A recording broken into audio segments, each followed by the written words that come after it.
Today, we're going to talk about the TV show How I Met Your Mother. If you haven't watched or finished the show, be careful because there might be a few spoilers ahead.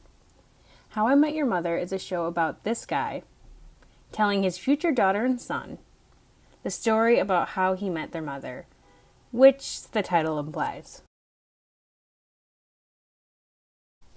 I know, you probably know that, but before you click out of this video, stay tuned.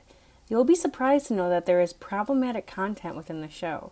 There's actually a lot of sexism that has probably gone unnoticed by you if you are a viewer of the show, and once you see this video, you won't be able to unsee it. Sounds interesting, right? Well, prepare to have your mind blown. There is already some pretty problematic parts of How I Met Your Mother, and here are a few examples.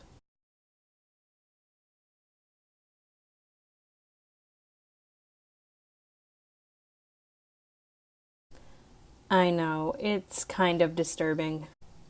Most of these disturbing comments come from Barney Stinson, the playboy of the show, whose only desire is to sleep with as many beautiful women as possible. But there is more sexism, misogyny, and gender stereotypes beneath the surface. Here's a clip that shows an example of a pretty sexist scene. Loneliness. The looming specter of Valentine's Day fast approaching.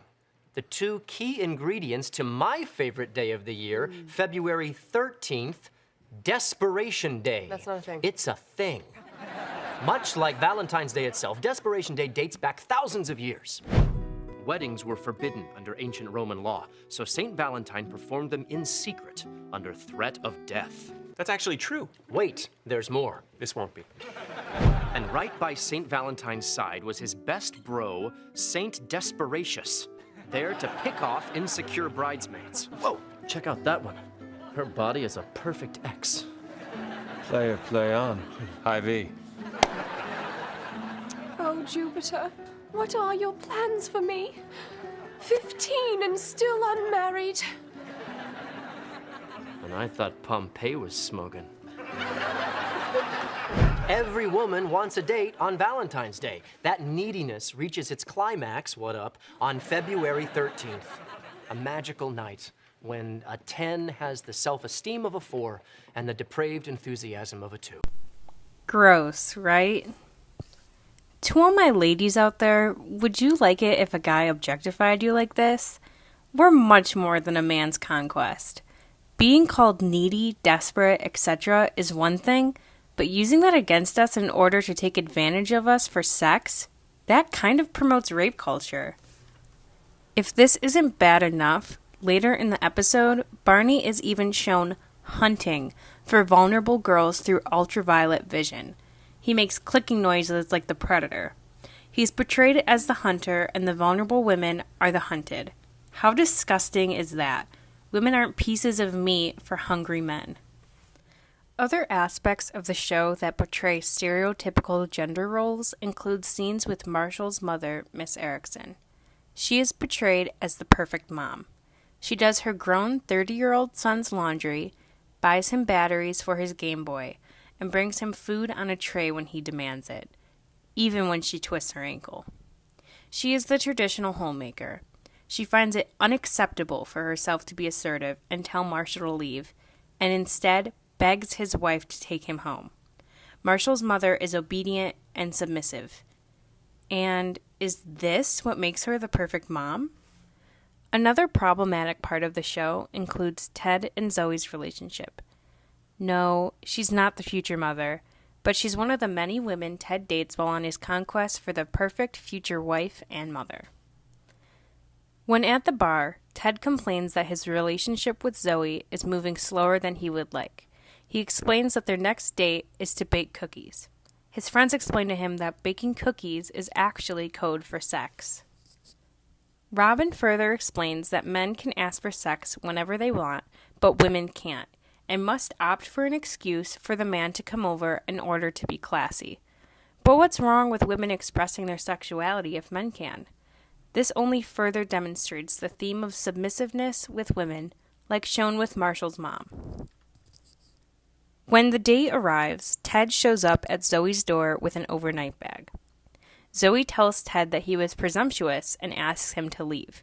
She eventually confesses that she actually wanted to have sex with him but felt ashamed to tell him.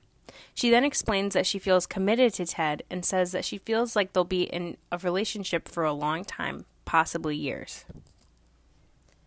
This freaks Ted out, and he chooses to visit Marshall in Minnesota. All he does is play video games and eats junk food that is delivered to him and Marshall by Miss Erickson. He tells Lily and Marshall that he is scared to commit with Zoe.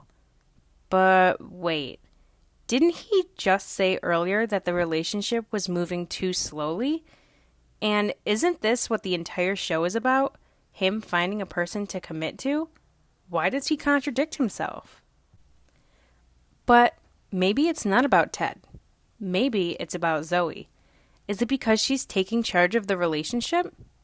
After all, she decided when they were going to have sex for the first time and when they were going to be committed to each other. Maybe Ted doesn't want his future wife to be like Zoe, and he'd rather marry a woman who is submissive and obedient. So now you might be thinking, who cares? It's just a TV show, and it's funny. And to be honest, that's what I thought too. I was a huge How I Met Your Mother fan. But after taking a close look and realizing how many problematic aspects of the show there are, it made me rethink my love for the show. Did you know that after watching a TV show, you might start to pick up different opinions and ideas that were expressed in the show? Yeah. So without even knowing it, you could find things like sexism and misogyny and problematic gender roles totally normal and somewhat justifiable because of a TV show like this. Crazy, right? Those are things you probably don't want normalized. At least, I don't. So just remember to take a close look at what you're watching and think, is this okay? Is this normal? And is this something I want to promote? Thanks for watching. I hope you enjoyed my video and learned something too.